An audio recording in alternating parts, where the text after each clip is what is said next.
ગાંધીનગરમાં વ્યાયામ શિક્ષકોનો વિરોધ હજુ પણ યથાવત છે। હનુમાન જયંતિના દિવસે રામધૂન બોલાવી અને વિરોધ નોંધાવ્યો છે।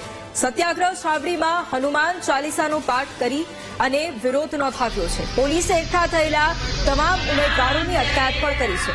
છેલ્લા 27 દિવસથી વ્યાયામ શિક્ષકો આંદોલન કરી રહ્યા છે। કાયમી ભરતીની માંગણી સાથે ઉમેદવારો સતત 27 દિવસથી આંદોલન પર છે। આજે છેલ્લા 27 દિવસથી સત્યાગ્રહ છાવણી ખાતે અમે સંઘર્ષ કરી રહ્યા છીએ। 27 દિવસથી આજે પણ અમારું આંદોલન યથાવત છે। અમારી જ્યાં સુધી માંગણી સ્વીકારવામાં નહીં આવે ત્યાં સુધી અમારું આંદોલન યથાવત જ રહે।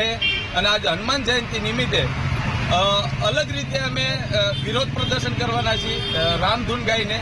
તો અમે બધા જ મિત્રો સાથે આજે રામધૂન ગાવાના છીએ અને હનુમાનજીને પ્રાર્થના કરવાની છે કે આ સરકાર ક્યાંક ને ક્યાંક અમારી માંગણી સ્વીકારે।